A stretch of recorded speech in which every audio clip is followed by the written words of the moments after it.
To start recording our time today. Welcome everyone to our AmeriCorps member recruitment webinar.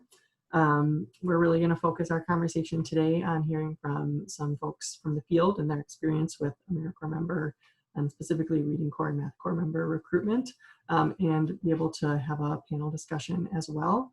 My name is Andrew Mueller, and I am the Director of Talent Acquisition at Reading Corps and Math Corps. I also work with our sister programs, Opportunity Corps and Recovery Corps here in Minnesota, and really looking forward to bringing together principals, school staff, and our community-based organization stakeholders that we really all have an investment in our communities, in particular our school communities right now more than ever. Where as an AmeriCorps program, we're really laser focused on kind of overcoming the many challenges that are facing us as a society today and in this time to really make sure that people who want to serve their communities and serve their schools have that opportunity. So it really all starts with our partnerships, and our partnerships are all represented on this call, and we hope that this is a robust conversation that it enables us to, continue to improve the way that we do outreach in our communities and engage folks in service. So appreciate our panelists joining us, and for everyone on the call right now or who may be watching the recording later. So thank you for your engagement today. So to just get us started, I wanted to provide a brief moment for our panelists to introduce themselves. So we'll start at the top. You can just say kind of who you are and your position and kind of how you're joining today. Hi everyone, I'm Jane Rapella. I am a retired principal from St. Paul Public Schools. I retired 2 years ago. I was an elementary principal, and currently I am a master coach with Reading Corps. While I was a principal, I had the program from the onset here in Minnesota. So I had reading K-3, and then I had pre-K. And my last year that I was a principal, we also had Math Corps in our building. And my last 2 years, I was the internal coach for Reading Corps, and then the last year, the internal coach for Math Corps. Great, thank you. I'll go next. I'm Laura Turek. I work with the Northfield Promise Cradle to Career Collective Impact program in Northfield, Minnesota. And I work with our reading action team. And our goal of our reading team is the proficiency at 3rd grade. And we've worked with Reading Corps for several years before my time. And then the last several years, I've been involved in the recruitment piece. And my co-chair, my community member co-chair is Connie Nelson, who is a master coach and a retired 3rd grade and reading teacher. So we have a double connection on our team. Thank you. Principal Radke. Hi, Steve Radke, elementary principal in Parker's Prairie. That's north of Alexandria, about 20 miles, if you're not familiar with it. Small school district. We have about 2 sections of each grade level, except our 5th grade has 1 section. We're a pre-K to 6 school. Currently, we have 2 pre-K tutors, a K to 3 tutor, and then Math Corps. It was our first year last year that we did Math Corps, 4 to 6. I've been a principal for 5 years, and I taught in Parker's Prairie prior to that for 18 years. And somewhere along the line, we had a K-3 tutor joined us, and it's since then our program has grown with adding the pre-K and the Math Corps along the way, and so it's been good for us and great intervention for us to have. Great, thank you. So we'll move to the logistics component of today. So we're all, many of us are, getting our crash course in Zoom over the last couple of months. So we will continue, we will be using Zoom today. And just so you know, you have the ability to control your video and your audio from your screen. We are recording this meeting so that folks are able to view and learn from our conversation who aren't able to be here today with us. In addition, there's a chat feature. If you look in your toolbar, you can use the chat feature to ask a question, to message me directly, or Carolyn directly as well if you need any sort of technical support today. You also have the ability to raise your hand digitally by going to the participants button and seeing the hand icon next to your name. So those are some of the features that we'll be able to use today throughout our conversation. So quickly, I wanted to give kind of a roadmap for this discussion today. We'll begin with just a quick review of the recruitment resources that we provide to our community partners, our school partners, with the goal of really trying to give you the tools that you need to recruit your AmeriCorps members and spread the word in your community. So we'll do a quick review of the resources you have at your disposal. In addition, we'll highlight a few outreach and media opportunities that we're really focusing on this year, and we invite our partners to join us in these efforts as well. And finally, of course, the main component of today is a panel discussion with our panelists about the recruitment strategies that have worked for them, some unique partnership models that have been used to create opportunities for folks from the community to serve in AmeriCorps. And that will really be the meat of our time together. So that's the roadmap. So first, to really start with setting the context and why we would want to host a panel on this topic, right? Why do we ask our partners to be involved with tutor recruitment and to spread the word about AmeriCorps? And the answer is multifaceted, but really boils down to these 4 points from my perspective. So number one, the best way to find a tutor who's a good fit for your school and your community is really by looking inward to your networks and to your community. Tutors that are referred from school staff who maybe already have a connection as a parent or volunteer or live in the community where they're serving often make really the best and most effective tutors for our schools. In addition, word of mouth is of course the #1 tutor recruitment strategy. As our program continues to grow, more and more folks are familiar with AmeriCorps and really want to, especially now, we're seeing an increased interest in service. So really being able to use existing networks, existing tutors that are AmeriCorps members that you've worked with, and your staff, parents, and community of your school to spread the word is that #1 strategy. And we recognize that our site partners and organizational partners really know their communities best.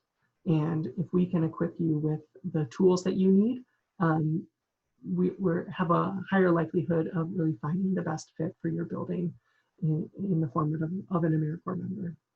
And finally, of course, we do this with Reading Corps and Math Corps ultimately for the student impact. So for every tutor that we recruit, that equals about 30 students that can be served each year. And that adds up. So Reading Corps and Math Corps has the goal of recruiting over 1,000 tutors in Minnesota this upcoming school year. And that equals a lot of students served. And we really know that those services are going to be critical this fall and throughout the school year. So this is why we really value the partnership when it comes to recruitment of our tutors to serve our school communities. And so one of the primary resources that we provide to our school partners and community partners is our site recruitment toolkit. And so this is kind of the go-to resource that if anyone ever asks me, where do I start? This is where I send them. And so this resource is found at readingandmath.net/tools. And really it's a one-stop shop where as a school administrator, a staff person who may be involved in communications at the district level, or someone from the community who's interested in creating their own kind of newsletter message or a flyer to send out to their networks can go and find the resource that they need, and all you really need to do is customize it. So we make it really simple to insert your school name or your community name into some of the messaging and repurpose the materials for your use and to really help spread the word. So here's a brief list of some of the things you can find in the site recruitment toolkit. So you can find templates for your social media, printable flyers. We'll talk about a letter to the editor campaign that we're currently undergoing. You can find a template to do that on in this tool. We always encourage our schools to post their positions that they're recruiting for to their school website, and we provide a template to do that. In addition, simple blurbs like email messages and messages you can put in newsletters or email communication are also found.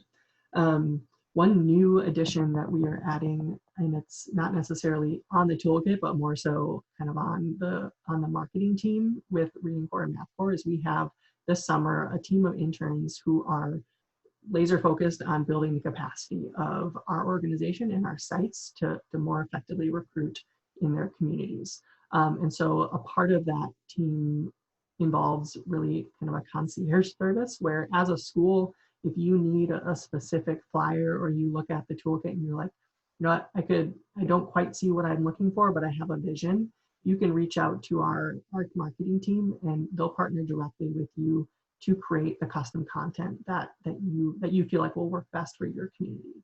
And so you can do that by emailing recruitment@servetogrow.org. So that's a really exciting new tool and service, really, that we're offering our site partners this year, so that we can really fully partner and kind of leverage the skills that we have and the networks that you have to make the most impact when it comes to recruitment. So I wanted to highlight the toolkit for sure. And also wanted to communicate kind of some of the key logistics components of the timeline that we're operating on for this year. So this summer, our application deadline for tutors that are starting in August is the end of July 29th.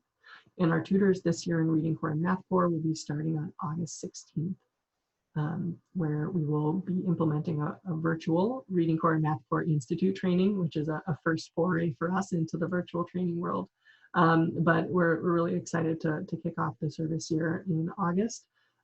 However, one thing that I always want to highlight for our school partners especially is to know that that's not the be-all end-all start date. So if you do hire some of your tutors but perhaps have additional openings or aren't quite able to find someone to start in August, there are additional start dates that we offer throughout the year. And that would be September 27th, November 1st, and January 10th. So those additional start dates that we are able to use that are aligned with additional training and support, so that we can hire tutors throughout the fall to make sure that we're supporting your schools. And I did just get a question about the application deadline. And yes, the July 29th deadline is the universal deadline for all the types of positions to start in August. However, of course, for the September start date, there's a later deadline, right? So if someone doesn't quite meet the August start deadline, then we would look to get their application in for the September start deadline, which is usually about 3 weeks prior to the start date. All right. So that's kind of our goal. So when we think about the July 29th is coming up very quickly, we have about 5 or 6 weeks to go for our first start date. So we're really ramping up our efforts this summer. So like I mentioned, I wanted to highlight a few opportunities and kind of strategies that we're really engaging in right now on the marketing side as well as the outreach side. So number one, right now we're releasing press releases all across the state to local media outlets about the need for tutors. And so one of the really great ways at the local level to amplify that message is by writing a letter to your local paper, letter to the editor. And so we have templates, like I said, in the toolkit, and our staff, our program staff and recruiters are supporting schools with that campaign right now. So if you yourself are interested in writing a letter to the editor and you just need a little bit of support with how to do that, again, you can email that recruitment@servetogrow email address or your recruiter, and they can get you plugged into this campaign where we're really trying to build on the momentum of communities opening their opening up to these service opportunities, and we're really seeing an increased interest from the media as well and telling that story. In addition, we of course have a pretty large social media presence. So we encourage all of our site partners and community partners to follow us on social media at the Reading Corps and the Math Corps Facebook pages, and we also have accounts on other popular social media platforms. And to reiterate once more, our interns and our marketing team is at your disposal if you want to create a more intentional social media campaign within your specific network. So again, you can reach out to that service with the marketing team to think strategically about how could we leverage our social media networks to spread the word. We have found an increase in social media as a source for folks who are applying this year. So really knowing that a lot of folks are working in the digital space right now, they're working from home, folks are on social media a little bit more than maybe we've historically seen. So we're really looking to amplify that. And finally, one of our organizational goals, as always, is to really make sure that we're being intentional with tutor recruitment so that the tutors that we're placing in our schools are really reflecting the populations that they're serving. And so that comes down to a racial equity goal that we have as Reading Corps and Math Corps to increase tutor diversity throughout our Corps this year, especially in communities that serve a high percentage of people of color. And so we ask our partners, our school partners, to really, in partnership with us, to make a concerted effort and an intentional effort to reach out to parents and community-based organizations that really are reflective of the students that are attending school, so that because we know that tutors that understand the background of their students can be really effective tutors as well as mentors and positive presence in our school buildings. So these are some of our initiatives for this summer that we ask that our partners, our school partners, really join us in. Are there any questions on some of the updates and some of the details that I've just shared around kind of the roadmap that we're on when it comes to tutor recruitment?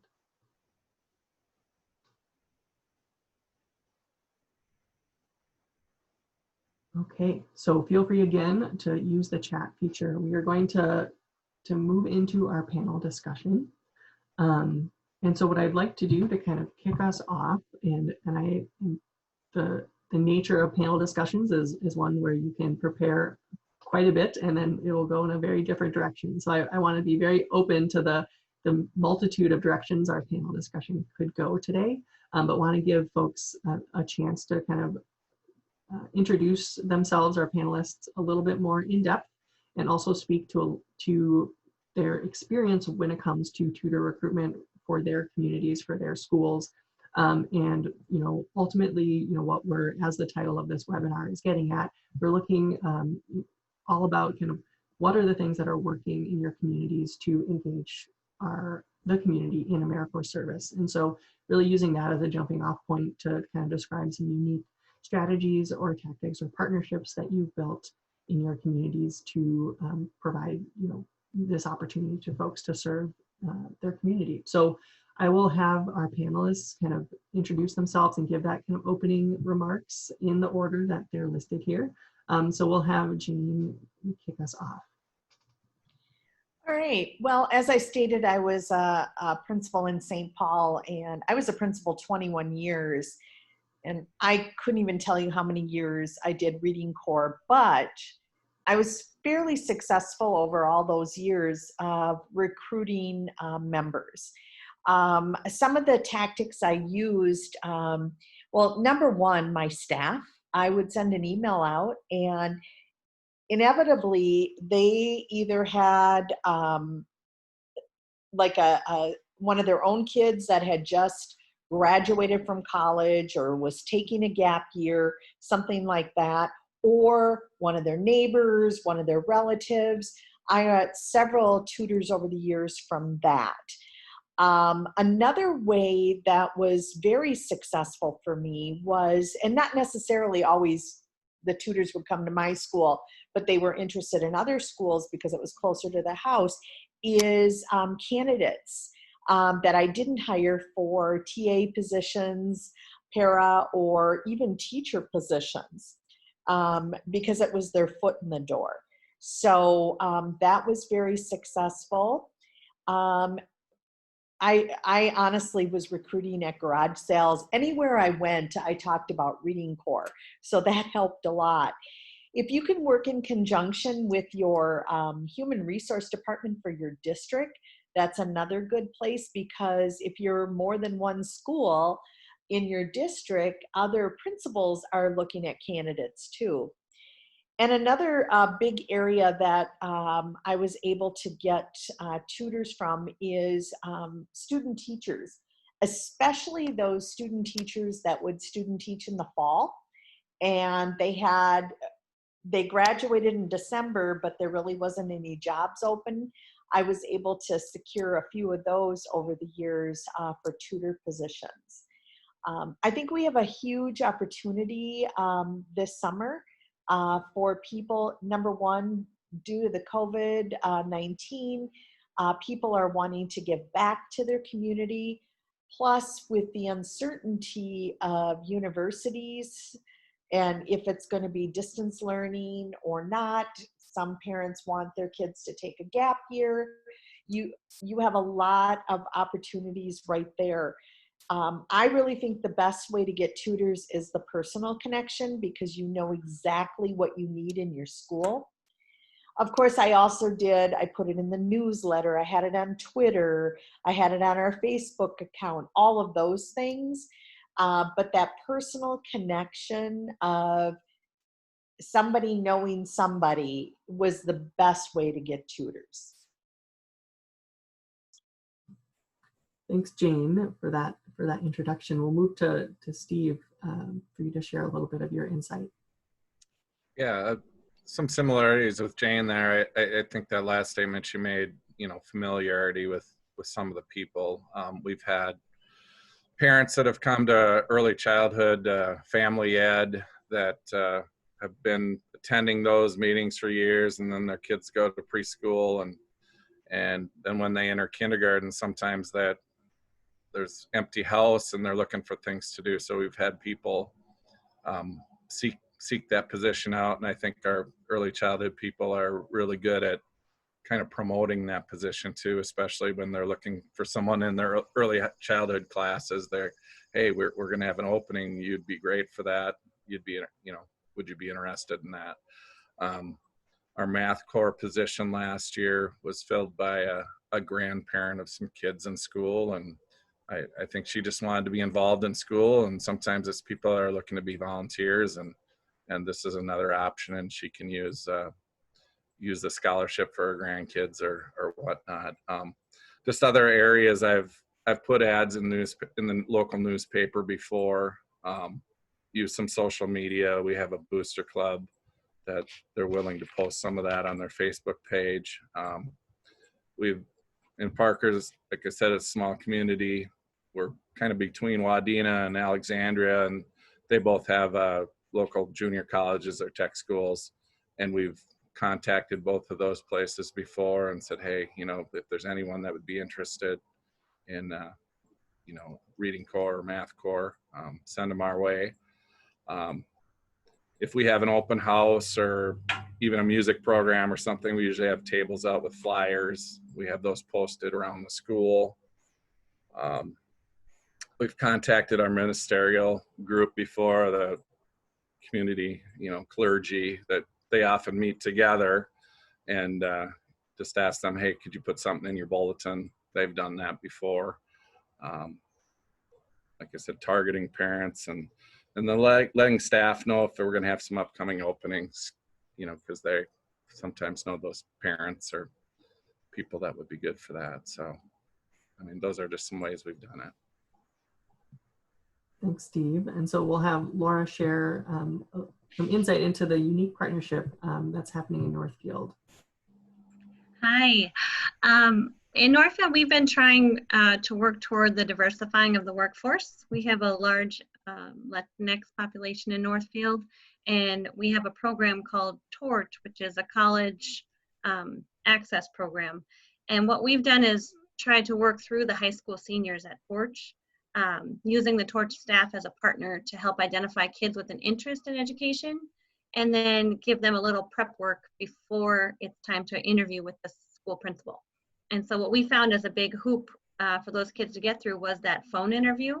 And so some practice and some prep worked wonders, and that was something that increased our numbers quite a bit. We still found that they were lacking in making the associations between the great experiences that they had and then conveying that in their interview. So what we did is start a program called High School Reading Mentors and use juniors, sophomores and juniors, to work with our after-school program doing reading as a reading mentor, specifically with after-school program elementary students, and then use that time in the room with the teacher and the space and the experiences in the building as something they could then speak to in their interview. And that worked really well. But we were like handpicking students that their Torch staff, the people in the high school who work with them, recognized as people who would benefit from that program, from the college loan monies, from working in that structured setting, and we're going to be around. The biggest barrier to many of our youth was transportation across Northfield. We're a rural-ish area, and so their city bus isn't really a helpful option. So when we paid the students to be mentors, provided transportation for them after school, we then had just a pretty steady flow of applicants into our Reading Corps program. We do have 2 colleges in Northfield, and we've been reaching out to college seniors regularly as they graduate. And we are hoping that this varied COVID time will provide us with a few more. Right now we have about 5 positions we're trying to fill. So we're still trying to get creative. So I do appreciate hearing about this. But many of our high school students who are graduating have a ton of skills, and they're great with the kids, and they just really flourish in their roles. Several of them have gone on to get their degree in education. So we're really positive about that, but I will tell you they need extra support even in the role. So one thing we also amended is that when we place a recently graduated high school student in a tutor position, we pair them with a more seasoned tutor so that they have somebody to lean on and connect with during their day at the school. And that helped with keeping them, like retention. So they had more success, and the principals liked it a lot more as well because they didn't have to do so much of the coaching. That was a place where we struggled to when we've found this to be more successful.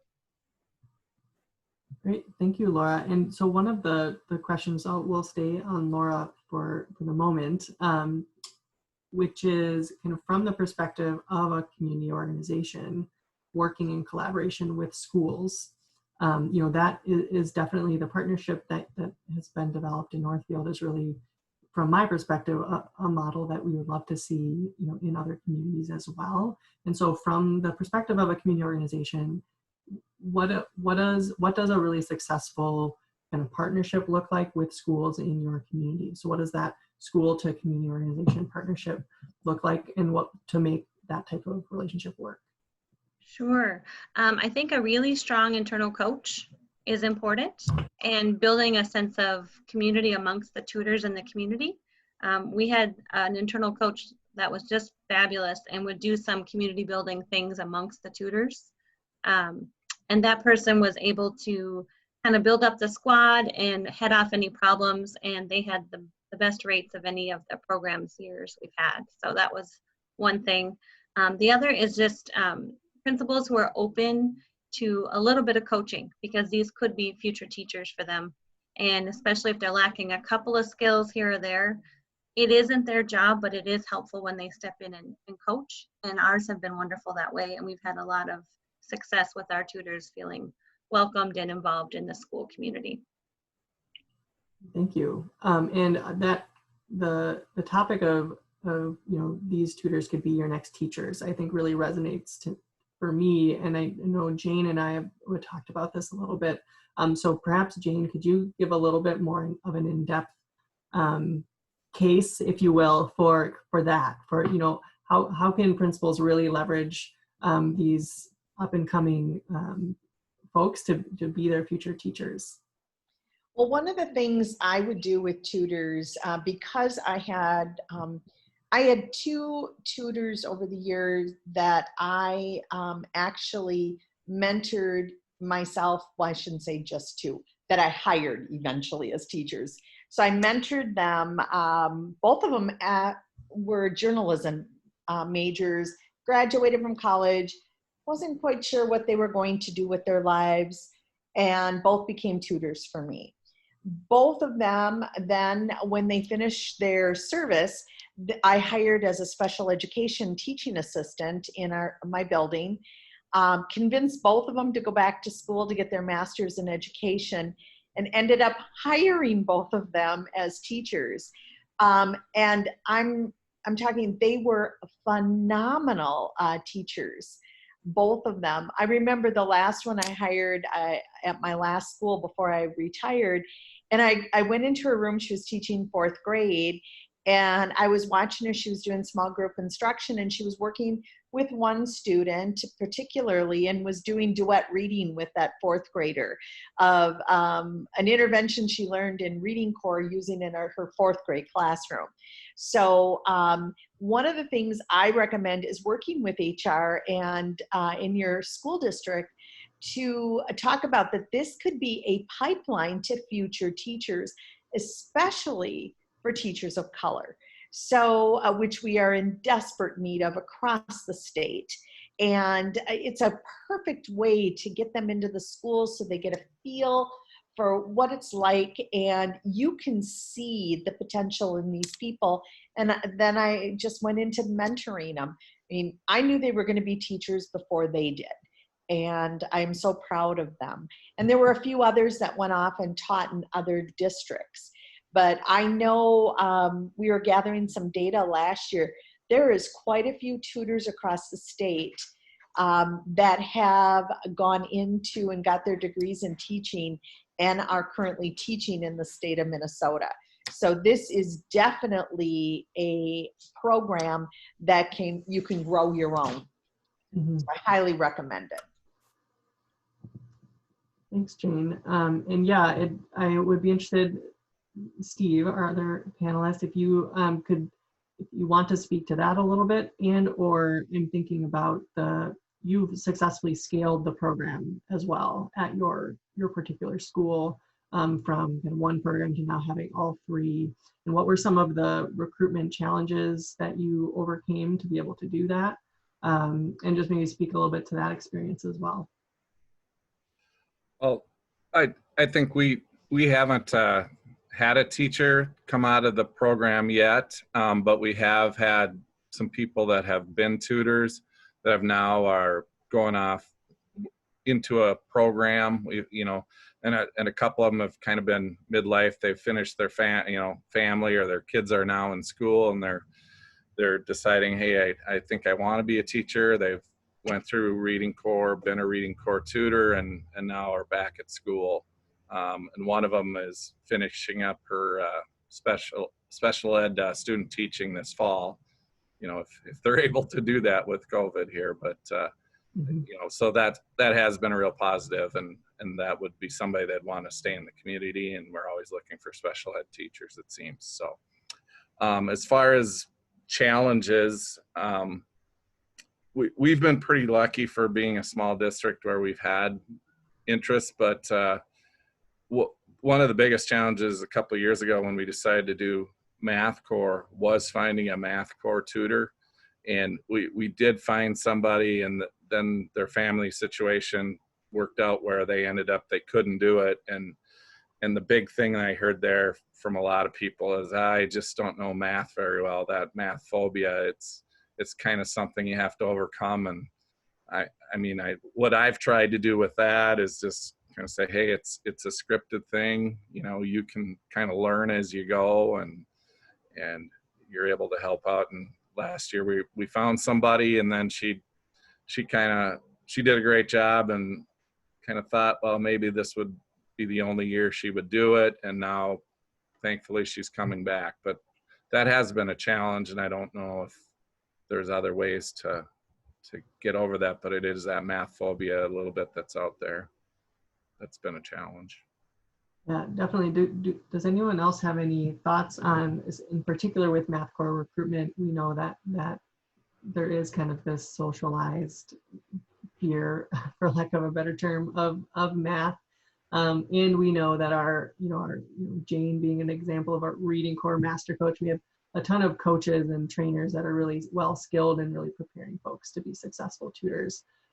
So I'll kind of open this up to our panelists of kind of ideas that you might have to kind of help support AmeriCorps recruitment.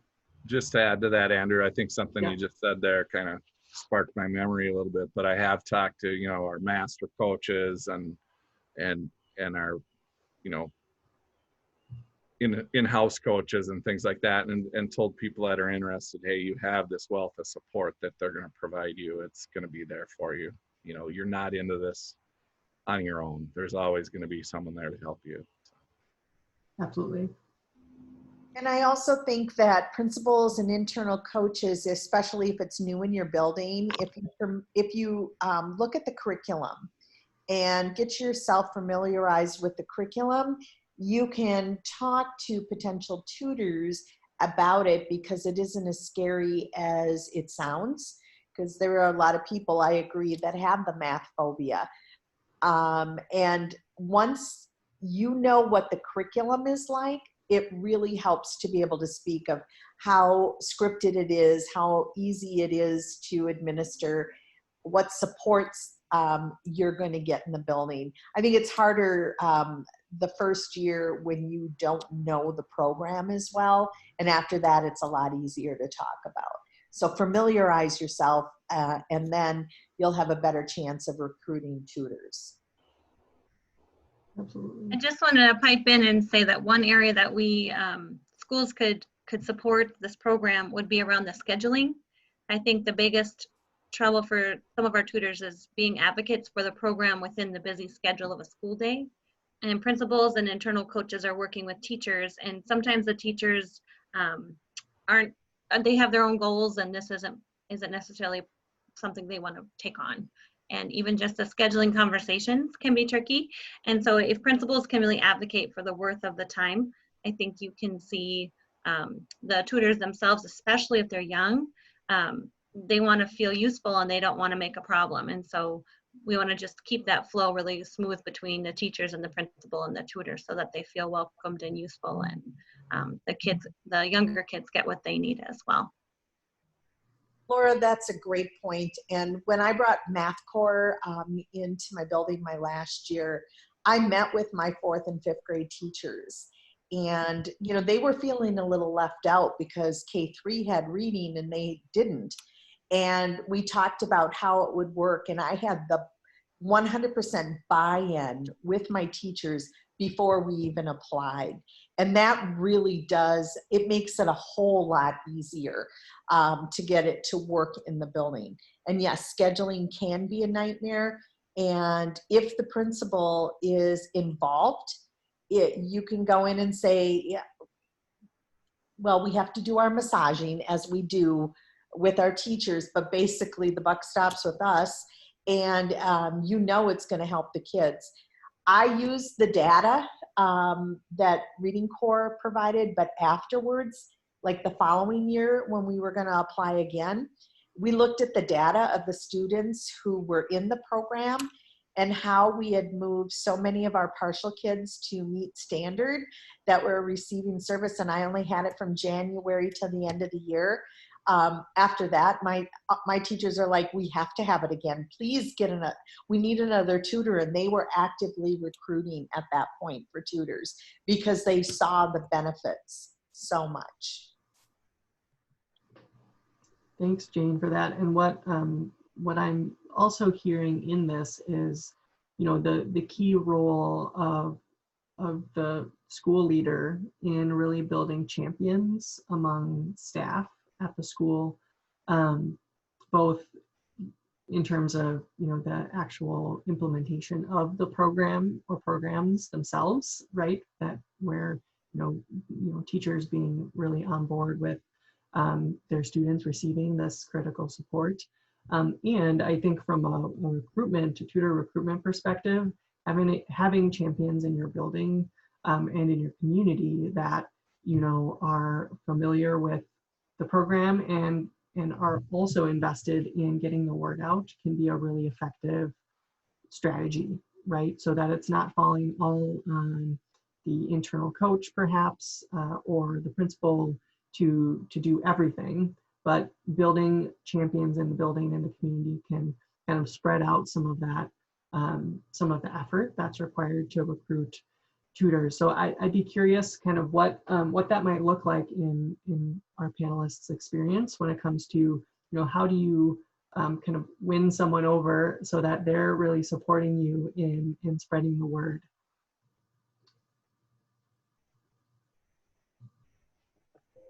I've had a lot of success with that educational, just talk about the expense of college is so great. And if this is a little bit of something you could get plus experience, that usually helps sell like adult parents of recent grads who are the ones paying for college. That helps a lot. And then also the service feature, like you don't have to fly to a different continent to do service. Here's some service opportunity right here. But the college money is a big deal. I think that helps a lot. I talk a lot about it's your first foot in the door, especially if you're thinking about education, because it is hard to get an elementary position as a woman, especially a white woman in this state, because we have a glut of white women educators out there. So if that's the candidate I have, I talk to them about that experience. I also talk to them about you are learning interventions that you will eventually use in your classroom that other classroom teachers don't even know. So how helpful this is to help your future students. You'll help these students now, but when you have your own classroom, these interventions are something that you can use right in your own classroom.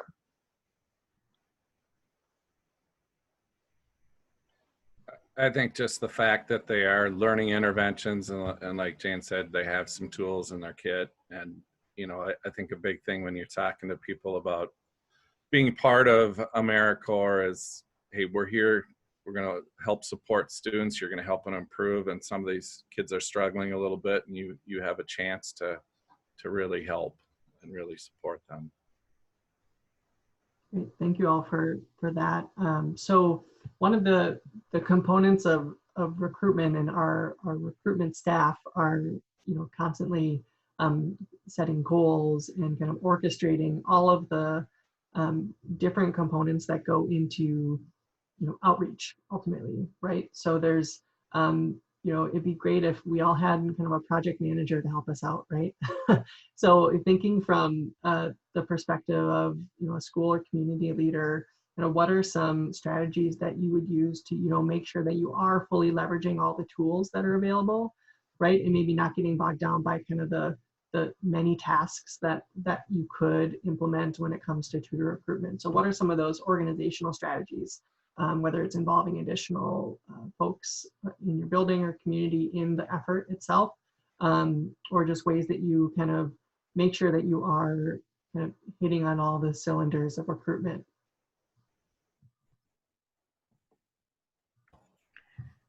Well, we are a nonprofit youth organization in town.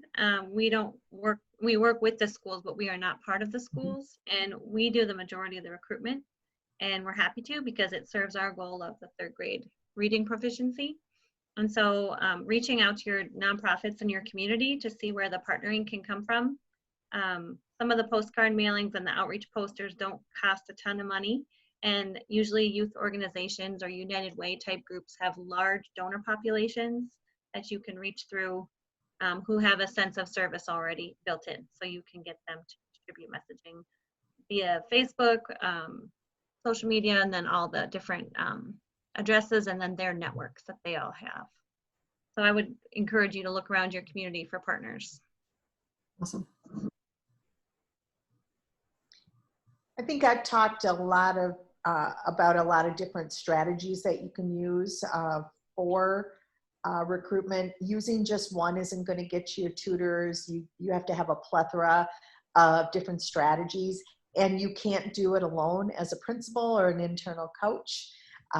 Having your parent liaison, if you have one, a Title I people, anyone that's going to be the champion. I think, Andrew, you talked about developing champions of this program. They're the ones that are going to sell getting tutors also, because it cannot be done just by one person. Get your PTAs, PTOs involved. They, again, it may not be them, but it may be somebody they know.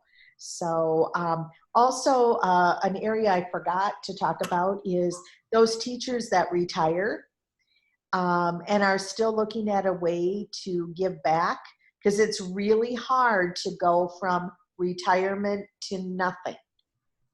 And I think this year, especially those teachers that are retiring after school shutting down in March, they are prime candidates for tutors, because some of them may have grandchildren. They can give the education award, but they can get some closure with kids and still get back into the buildings, even if it may be virtually. So I just talked to somebody last night who just retired, and she is in limbo right now because she didn't get to really finish the year with her kids except for virtually. So that's another really good place to go, especially this year. I have to apologize a little bit. My wife came home, the dogs all started barking, so I missed the question kind of, but I was listening to the two answers they gave, so I kind of have the gist of it. But yeah, we have had two internal coaches that are recently retired. So we have one that's our math corps coach, who used to be a 5th grade teacher, and she also used to coach our math team. So she has a strong interest in math, so that's been valuable for her. And then we have another teacher that retired last year that did our pre-K reading corps internal coach role. So that's been helpful. I named off some different strategies I've used at the beginning, and one I kind of missed is just our JMC program. We're able to send texts and things out there, so I can shoot out things to all our parents that way, you know, as another form of recruiting. And then our high school program, our counselor over there sends kids over that are interested in elementary education as a career over every year, usually seniors. And we've had one person go to tech school the following year, but work with us as a pre-K tutor while she was going to tech school. So that's been a good way for us to do it too. So.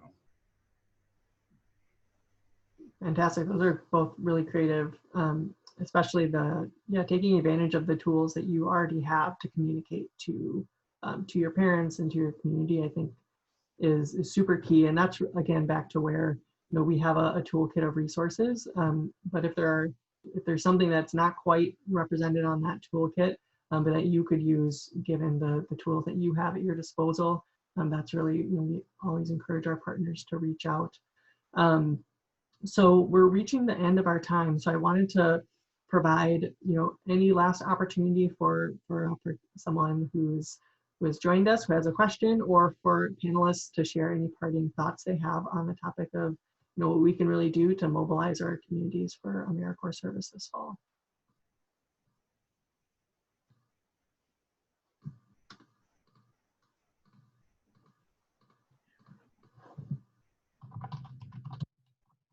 I would just add, in my experience, the power of the personal invitation is pretty big.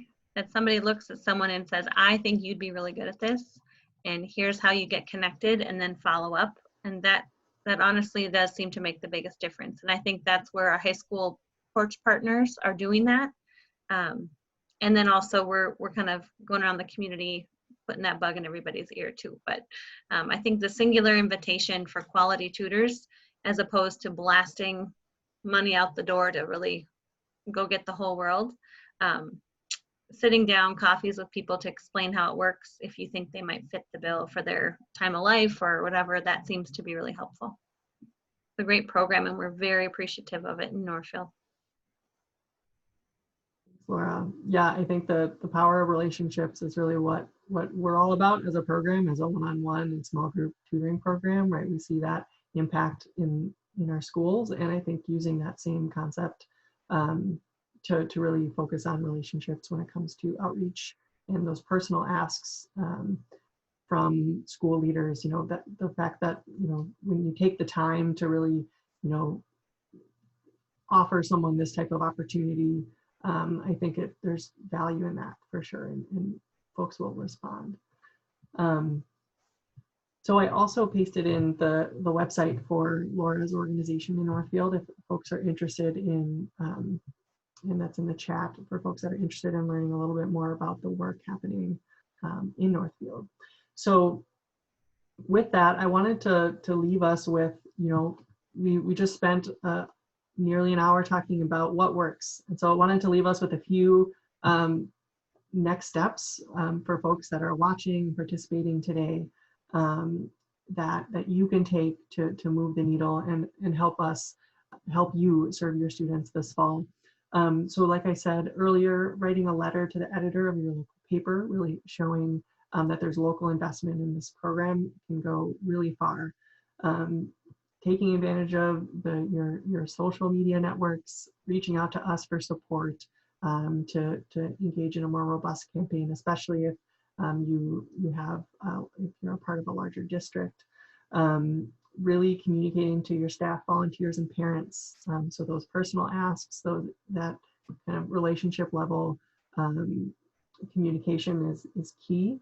And connecting with your local high school, like we've talked about, really providing this as a potential opportunity for 2020 grads who may be unsure about the fall. And connecting with your student teachers as well. This is kind of similar to working with your staff. Student teachers, have them connect you with their programs so that you can spread the word amongst folks that are looking into teaching as a career. So these are just some of the strategies that we've covered today. So I want to thank our panelists again for joining us and for having this rich conversation. And again, because this is recorded, we'll be able to share this conversation with anyone who's interested.